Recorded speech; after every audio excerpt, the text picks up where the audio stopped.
engage in this very important meeting of the summit.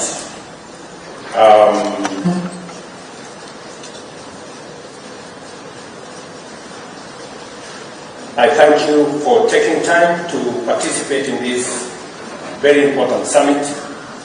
And I'm honored to be here today as we affirm the strong and universal national consensus that devolution is the most transformative political, social, and economic feature of our 2010 Constitution. As I pointed out at our last meeting, the fortunes of our country depend decisively on how effectively we manage the devolution of national power and resources. Devolution, therefore, is fundamental to our political viability, our national stability, and the sustainability of our socio-economic progress. With this in mind, I have convened this summit in the spirit of partnership, recognizing as the highest and most consequential forum for intergovernmental consultations and deliberation, and that this is our best platform for enhancing the national strategic agenda by aligning development policies and accelerating the implementation of programs and projects across the country.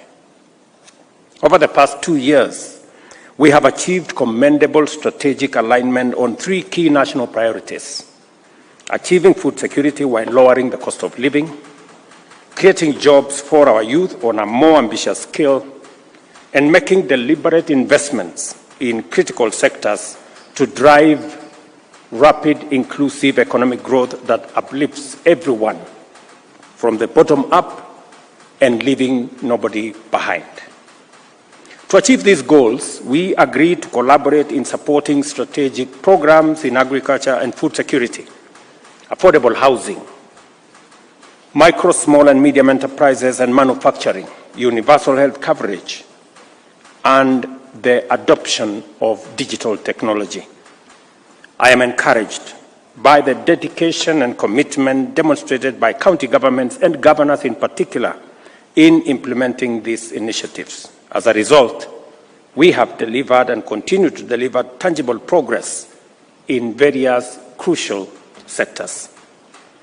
While challenges in national public finances have slowed down the pace of implementing key programs, we must take pride in our achievements, both in terms of the demonstrable on-the-ground impacts and in the improved coordination and collaboration framework we have developed. The immense potential of our completed and ongoing programs and projects is becoming increasingly clear to all and no longer can be denied. I would like to briefly highlight some of the accomplishments we have made in just 2 years.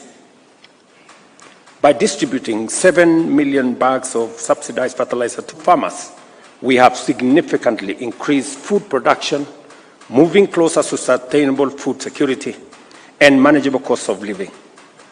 Today, Kenya has high national food stocks, including 95 million bags, 50-kilogram bags of maize, 9 million bags of beans, 10 million bags of wheat, and 2 million bags of rice. In fact, I was in Tanzania the other week, and the Minister for Agriculture there was complaining that they have lost market for their maize into Kenya because we have produced enough maize. We imported 10 billion worth of maize in 2022. In 2023 and 2024, we did not import any maize, meaning that we are making progress in the right direction. We are making significant strides towards eliminating famine and reducing dependence on imports. At the same time, we are witnessing improvements in farmer productivity and incomes across value chains such as tea, sugar, coffee, and dairy. In fact, we doubled our dairy exports this year from Kenya, from about 4.5 billion to about 7.8 billion. That speaks clearly to what the trajectory we are headed. Ladies and gentlemen, I am sure you can attest to the progress of multiple housing projects under the affordable housing program in your counties. Every county stands to benefit with 124,000 housing units currently at various stages of development, out of which we have a target of 840,000 units that are already in the pipeline over the next 4 years. Beyond providing affordable and decent homes for workers and families at the bottom of the economic ladder, the affordable housing program promotes equity and inclusiveness while creating millions of jobs. To date, the program has generated 200,000 direct jobs, with thousands more emerging through the building and construction value chain that supports housing development. Given the scale of projects in the pipeline, we anticipate that millions of additional jobs will be created as we move forward. The growth of MSMEs and manufacturing depends on strategic action to commercialize and industrialize agriculture. Enhancing agro-industrial capacity through value addition and manufacturing for exports is key, and our collaborative strategies include mobilizing investment for our county aggregation industrial parks, for which is a demonstration of partnership between the national government and the county government. Despite resource constraints affecting the completion of some county aggregation industrial park projects, we remain determined to see them through. Additionally, special economic zones and export processing zones are attracting investment, boosting manufacturing, and driving exports. Ongoing and planned projects in Busia, Kirinyaga, Murang'a, Eldoret, Kwale, Nakuru, Dongo Kundu, and Naivasha will enhance wealth creation and employment opportunities. Our redesigned universal health coverage strategy, Taifa Care, is overcoming the technological and operational challenges to ensure that every citizen, regardless of status or means, has access to quality, affordable health care. The challenges faced in transitioning to the Social Health Insurance Fund and the Social Health Authority reforms are due to the scale and ambition of Taifa Care. For the record, the scale, boldness, and ambition of Taifa Care are unprecedented, and we are confident that the challenges that became part of this program initially have now been overcome. The progress we are unlocking under Taifa Care will enable us to achieve a goal that has eluded us for many decades: a functional and inclusive system that delivers universal health care as a fundamental entitlement for all Kenyans. I think we are all alive to the fact that universal health care was part of the NAC government plan. It was part of the Jubilee administration plan. And I am persuaded beyond doubt that those two successive governments believed in this program and they wanted it implemented.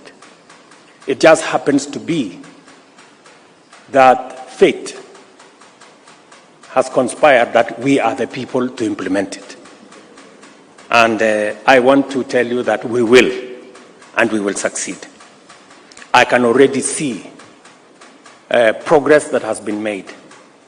The naysayers are becoming fewer. I saw the media today, they were saying the other weeks, oh, this thing is not going to work. Now they are saying it is working, but it is creating two categories of Kenyans. Okay, that's good progress. At least we are beyond the point where is it working or not. Okay, so we will move on to that other step, and we will demonstrate to them that in fact it is working for everybody. And I have no doubt in my mind that this program will work, because my team and I and the Council of Governors, we have spent countless hours figuring out how this is going to be rolled out. Similarly, our digital superhighway and creative economy programs are mobilizing investments and creating jobs for digital workers nationwide, promoting transformation at grassroots level. This means that every county is therefore fully in play as regards to two salient components of our digital economy development strategy. The first component is our accelerated effort to provide 100,000 kilometers of last-mile fiber optic infrastructure supported by the establishment of digital hubs in every ward. The second is the concurrent initiative to equip youth with digital skills, which has already benefited 700,000 young people who have already been trained on digital skills.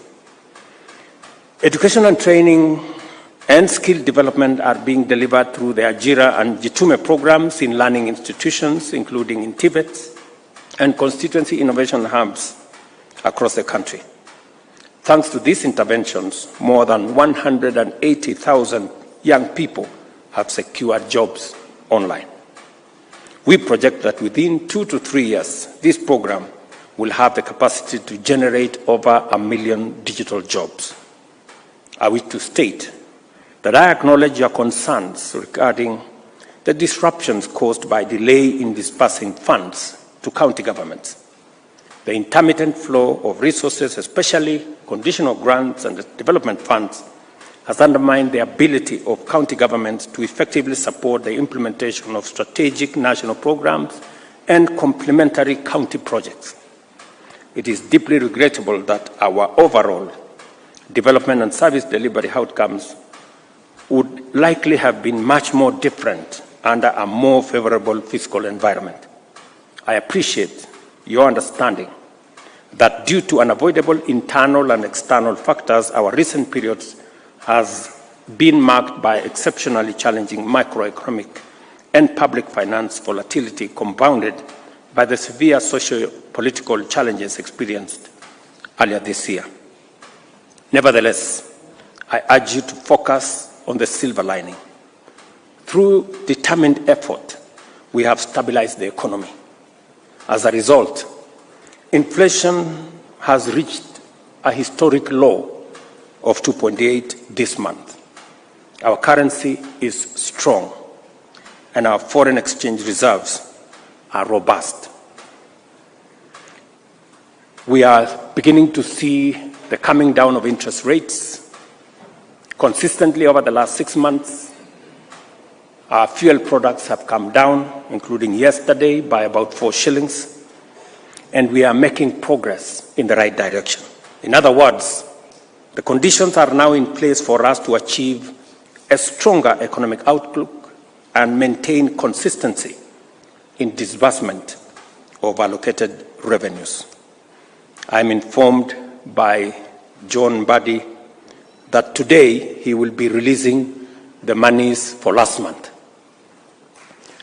That means that we are consistently moving in the right direction.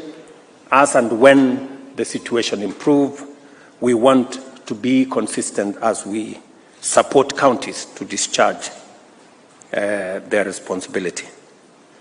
That said, 3 significant challenges remain: high public debt, including pending bills and sustainable public wage bill, and inefficiencies in revenue collection and utilization. To address these constraints and to do so effectively, unity of purpose and sustained collaboration between national and county governments is essential. Our continued cooperation will enable us to expand fiscal space, improve budgetary allocation, and ensure timely disbursements to counties. I must emphasize that devolution is not just a policy or an administrative tool. It embodies the fundamental aspiration of our citizens, is a fundamental principle of our nationhood, and an essential constitutional value and transformative pillar of our governance. For this reason, devolution is here. Devolution is a critical catalyst in the actualization of our national values and principles of governance, carrying with it our shared mandate and collective power to guarantee basic rights, empower every citizen, eliminate discrimination, and also resolve historical injustices. As stewards of public authority and resources, it is our collective responsibility to work hard and to work so together to ensure that the devolved system delivers for the people of Kenya effectively, efficiently, and accountably. We understand the constraints within our national fiscal framework, which limits our ability to fully meet county government expectations for shareable revenue. This challenge cannot and should not be mistaken for lack of commitment to devolution. Rather, it is a temporary difficulty arising from inherited fiscal vulnerabilities and the incomplete implementation of devolution. We are taking effective measures to address these issues, and our resolve to consolidate and deepen devolution remains very strong. To this end, we will complete the transfer of all devolved functions to county governments without delay. I am informed by the Attorney General that this Friday, the functions that have already been agreed upon will be gazetted and transferred to counties. Those that remain, there is extensive consultations between the two levels of government under the IGRTC program so that we can get things moving. And I am pleased to report that the Intergovernmental Relations Technical Committee has finalized the unbundling, delineation, and transfer of functions in line with our directive last year in the last summit. I now direct the committee to take the next step of systematically identifying and transferring the requisite budgetary and other resources tied to these functions in the next fiscal year. Harmonious intergovernmental relations, as outlined in Article 6 of the Constitution, are essential for effective and sustainable devolution and, by extension, the success of our national socio-economic transformation agenda. While the two levels of government are distinct, they are interdependent. Our relations must therefore be built on consultation and cooperation. It is in this spirit that I have consistently engaged with county governments and their leadership, both formally and informally, consulting governors to align our strategic agendas. I remain committed to holding regular engagements through the National and County Government Coordination Summit, which I recognize as a vital platform for advancing our shared priorities. In previous summits, we reached a consensus on establishing fit-for-purpose intergovernmental structures under the summit. These include the Council of Governors and its Secretariat, the County Assemblies Forum, and the Intergovernmental Relations Technical Committee as the summit's technical secretariat. We also agreed to amend the Intergovernmental Relations Act of 2012 and the Public Financial Management Act of 2012 to strengthen these bodies' capacity to fulfill their mandate. I am pleased to note that the necessary measures are on track to achieve these resolutions. Article 6, 187, and 189 of the Constitution emphasize consultation, cooperation, and coordination between the two levels of government. We should draw inspiration from the ongoing collaborative efforts, such as the national government support for county-led initiatives like school feeding and bursary programs, as well as classroom expansion projects. Similarly, counties are partners with the national government on fresh produce market infrastructure projects. I commend the IGRTC for facilitating these partnerships and formalizing them through intergovernmental agreements.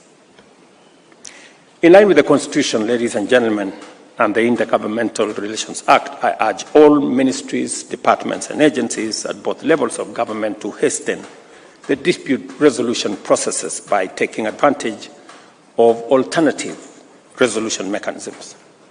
This approach not only saves time and averts costly delays, but it also relieves citizens of financial burden of legal fees and fosters mutual trust and collaboration.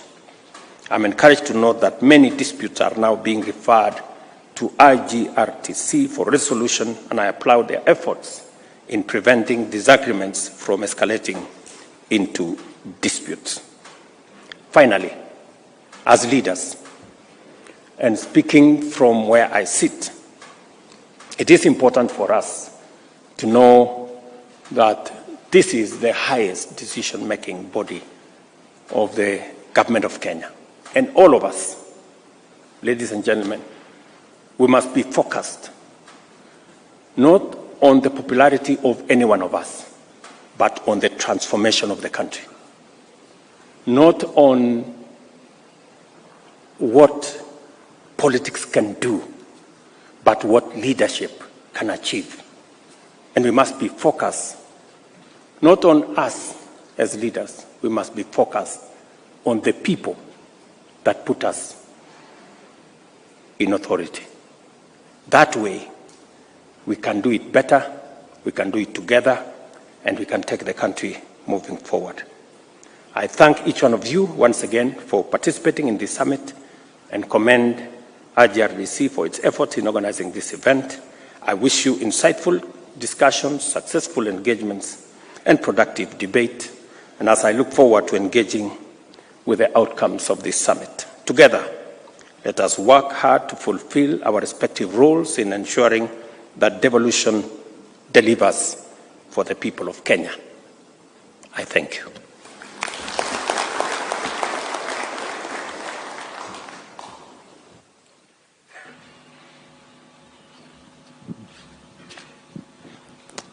Your Excellency, sir, we now invite you to substantively take over